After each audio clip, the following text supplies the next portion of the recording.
Assalamualaikum warahmatullahi wabarakatuh. Hai para pencinta catur dan para catur mania, selamat datang kembali di Legenda Catur Dunia. Selamat buat Levon Aronian yang menjuarai seri kelima Champion Chess Tour 2022 dengan seri FTX Road to Miami setelah mengalahkan Weyi di babak final. Di babak final kawan, ada dua matchday. Matchday pertama Levon ini unggul di game keempat setelah 3 kali bermain remis kawan. Kemudian di matchday kedua tadi malam mengalahkan Weyi 2 kali dan 1 kali remis. Tentu game keempat tidak akan dilanjutkan karena nilainya tidak akan nututi kalau bahasa kampungnya kawan. Kalau bahasa kampung di admin itu nggak nututi kalau dilanjutkan. Dan sekali lagi selamat buat Levon dan juga buat Weyi yang berhasil sampai ke babak final walaupun hanya menjadi runner up. Dan game yang akan kita otak-atik ini kawan, saya pilih permainan pada game ketiga antara Levon Aronian versus Weyi di matchday kedua tadi malam. Langsung kita ke atas papan. Levon Aronian pegang hitam dan Weyi pegang putih, mengawali dengan pion D4, kuda F6 oleh Levon Aronian. Levon ini kawan merupakan pemain tua-tua keladi, pemain termasuk yang masih aktif cukup kuat di berbagai event yang dia ikuti, selalu bisa bersaing dengan para pemain muda kawan. Dan dia merupakan pemain tertua di event ini. Pion C4, pion E6, dan pion G4 dimainkan oleh Weyi kawan, bermain dengan Devil's Gambit. Bukan lagi kuda C3 yang nanti akan diikuti permainan Nimzo Indian Defense gajah B4 kawan, tapi pion D4. Langkah pion D4 Devil's Gambit ini terakhir kali dimainkan oleh Shahryar Mamedyarov saat melawan Andriy Esipenko di turnamen Tata Steel bulan Januari yang lalu kawan. Inilah permainan antara Mamedyarov versus Andriy Esipenko kawan. Saya akan tunjukkan beberapa langkah saja.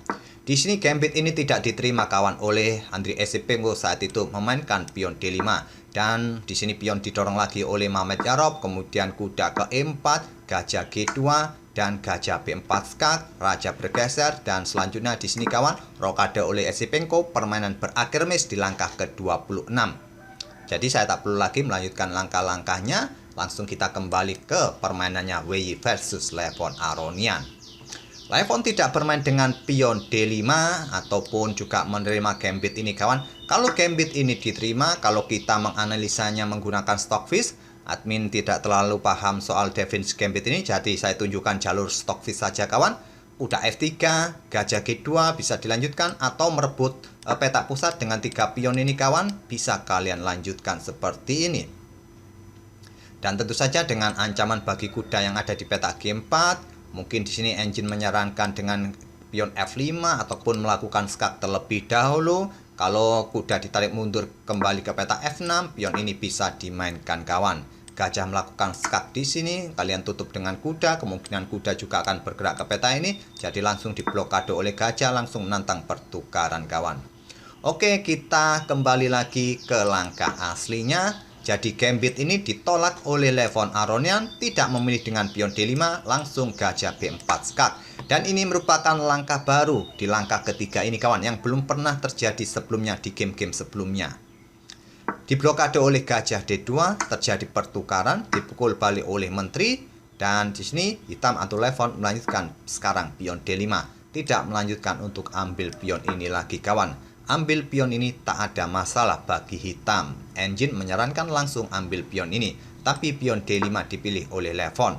Selanjutnya di sini kuda C3 tetap membiarkan pionnya kawan tak terkawal dan pion D pukul pion C4. Sekarang pion G5 usir kuda kawan, kuda bergerak ke petak D5 menantang pertukaran. Tantangan ditolak, pion H4 dimainkan untuk memperkuat posisi pionnya walaupun masih ada menteri di sini kawan. Selanjutnya gajah berkembang ke petak D7. Di sini pion E4 dan kuda mundur memilih ke petak B6. Lanjut Levon tetap mempertahankan kudanya, menolak untuk pertukaran untuk tetap menjaga pion C4-nya kawan dari ancaman gajah terang putih ini. Kuda F3 lanjut Weyi, kuda C6 melanjutkan pengembangan juga. Rokade panjang dipilih oleh Weyi dan menteri E7 juga mempersiapkan diri mungkin rokade panjang. Kalian mungkin tidak suka melakukan rokade pendek kawan karena terlihat tempo yang didapat oleh putih di sayap raja ini cukup cepat dengan pion-pionnya, akibat tadi gambit ini tidak diterima oleh hitam. Dan sekarang pion D5 ingin membuka lajur pusat, tantangan ditolak. kuda ke B4, lanjut Levon menghindari ancaman pion. Kalau kalian langsung menerima tantangan seperti ini kawan, lihat lajur E ini terbuka, posisi raja, posisi menteri, satu lajur berada di pusat, beteng putih siap menyergap, dan kalian sudah sulit untuk mempertahankan ke posisi menteri atau posisi raja. Tidak bisa lagi diblokade oleh gajah di sini saat benteng ke lajur E kawan, karena di sini ada pion. Kalaupun kalian blokade dengan kuda, masih ada kuda di sini kawan. Jadi sulit untuk dipertahankan lagi. Mungkin cara terbaik agar menteri tidak tewas pada posisi ini adalah membuat langkah pengorbanan kuda seperti ini kawan. Tentu tidak akan mengenakkan bagi hitam jika menerima tantangan pertukaran pion pusat. Kuda B4 pilihan Levon dan menteri putih naik ke petak D4. Incar pion G7 juga memberikan dukungan bagi gajah untuk ambil pion C4 ke depan. Dan di sini Levon mempertahankan pion G-nya kawan dengan pion F6. Untuk menantang pertukaran pion G, tantangan ditolak. Di sini WY juga tidak terburu-buru untuk ambil pion ini. Apa masalahnya jika ambil pion ini kawan? Masalahnya adalah pion E5 akan dimainkan oleh hitam. Dan kalian sudah tidak mempunyai cara untuk membackup gajah kalian. Kalian harus mempertahankan menteri. Dan di sini ada kuda kawan, kalian sudah tidak bisa bergerak ke petak D3 lagi. Gajah dapat dipastikan akan tewas kawan. Atau kalian membuat tantangan pertukaran menteri seperti ini, ya simple, pion ini masih bisa dipukul balik, tetap nanti gajah masih bisa tewas kawan. Oke, kita kembali ke langkah aslinya. Di posisi ini pion E5 dimainkan oleh WY untuk menantang pertukaran atau memberikan backup pertukaran di lajur F nanti. Rokade panjang dipilih oleh Levon bukan jalan terbaik bagi hitam kawan. Jalan terbaik melanjutkan pertukaran pion seperti ini. Pion F pukul pion E5 dan di sini bisa kalian pukul balik menggunakan kuda, barulah rokade panjang bisa dilakukan. Inilah jalur engine kawan, jalur yang lebih baik. Melakukan rokade pilihan Levon kawan, tapi sayangnya langkah atau kesempatan momen ini tidak dimanfaatkan oleh WY. Dia mendorong pion D-nya ke petak D6, menantang pertukaran pion, ancam menteri. Tantangan diterima, dipukul balik ancam menteri, dan menteri bergeser ke F7.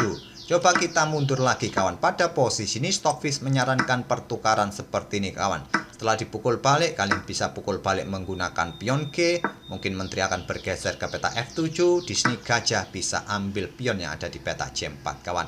Kalau terjadi pertukaran seperti ini ya masih bisa kalian pukul balik. Dan jika dilanjutkan seperti ini, permainan masih akan cukup seimbang kawan.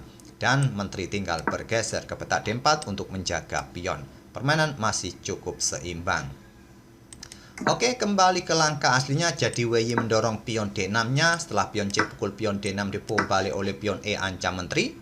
Menteri bergeser ke peta F7. Mungkin nanti bergeser ke sayap menteri jika memungkinkan, agar dia tidak terjebak di areanya sendiri, segera keluar ke area pertahanan putih. Dan di sini menteri ke C5 skak, lanjut WY. Terlihat posisi menteri skak kawan juga ancam kuda, tapi simpel, kuda memblokade sekaligus menghindari ancaman dari menteri putih. Di sini kawan pion A4 juga tidak terburu-buru untuk ambil pion hitam ini. Mencoba untuk mengusir kuda nanti kawan dengan pion A5. Raja hitam bergeser untuk menghindari pimpinan. Pion A5 dimainkan dan kuda bergerak ke peta D5 menantang pertukaran kuda. Tantangan ditolak, memilih ambil pion C4 sekarang. Dan Levon melanjutkan pertukaran kuda, dipukul balik oleh pion B. Coba lihat kawan, pion-pion putih ini ya dibilang cukup jelek posisinya. Pion semacam ini merupakan pion yang menggantung, butuh tempo agak lama sedikit untuk berkoneksi dengan pion D karena di depannya masih ada menteri. Jadi butuh sekitar 4 tempo lagi kawan, cukup panjang. Beteng C8 persiapan discover attack bagi menteri dan juga raja ke depannya. Di sini gajah ditarik mundur ke peta B3. Selanjutnya menteri hitam mulai keluar ke peta H5, ancam kuda yang ada di peta F3. Di sini kawan benteng membackupnya di peta D3. Saat ada ancaman kawan, sebisa mungkin hindari ancaman itu. Jangan sampai terlalu lama posisi perwira kalian dalam ancaman. Peta D4 tadi juga cukup bagus bagi kuda untuk menantang pertukaran kawan. Tapi benteng dipilih untuk membackup kuda F3-nya. Sekarang pion E5 kawan didorong untuk memberikan ancaman garbuan ke depannya, juga membuka diagonal terang bagi pergerakan gajah nanti mungkin kawan, dan dilanjut dengan langkah kuda mundur ke D2 untuk menghindari ancaman garbuan dari pion hitam. Levon membalas dengan kuda D4, langkah yang bagus, memberikan discover attack langsung bagi menteri serta pion yang ada di peta J3 ini kawan. Tidak bisa pion ambil kuda kawan, karena posisi menteri kalian tewas di langkah berikutnya. WY memilih peta B4 bagi menterinya menghindar dari ancaman benteng, dan menteri hitam mulai menusuk lebih dalam lagi ke peta E2, ancam benteng di peta D3. Di sini kawan, gajah D5, lanjut WY memberikan ancaman skakmat di sini kawan, tapi ancaman ini simpel diblokade oleh gajah di peta J6. Dan di langkah ke-26 ini kawan, permainan berakhir. WY menyerah di langkah ke-26 ini kawan. Permainan masih cukup panjang kawan, masih cukup menarik bagi kalian jika bermain melawan Pak RT. Tak ada masalah mungkin bagi kalian, jumlah perwira sama ataupun jumlah pion juga sama, tapi memang struktur pion, struktur posisi para perwira lebih dominan hitam kawan. Apabila permainan tetap dilanjutkan dengan variasi seperti ini, ambil contoh terjadi pertukaran gajah terang terlebih dahulu kawan, tetap memberikan ancaman skakmat, masih bisa dipukul balik oleh benteng, benteng tetap memberikan pressure di lajur C, dan mungkin di sini putih akan mempertahankan benteng D3-nya dengan benteng H3 kawan, berkoneksi dengan saudara untuk menghindari ancaman menteri hitam, dan hitam akan menekan pion putih di peta ini kan, di peta D6 ini. Mungkin di sini putih akan melanjutkan pertukaran pion, di sini masih bisa dipukul balik. Maaf kawan. Maka selanjutnya mungkin raja akan bergeser untuk menghindari pin-pinan. Tapi tetap saja kawan, sudah tidak banyak yang bisa dilakukan oleh putih pada posisi ini. Kalau dilanjutkan akan jadi seperti ini kawan. Kuda akan mundur, persiapan memberikan ancaman garbuan di sini. Kalaupun di sini benteng H digeser untuk ancam menteri, menteri ambil pion F2 kawan. Dan seterusnya dan seterusnya. Kuda ini siap juga memberikan ancaman di sini untuk menjebak benteng nantinya, ataupun kuda nanti siap bereposisi ke sini, bisa juga dilakukan oleh hitam kawan.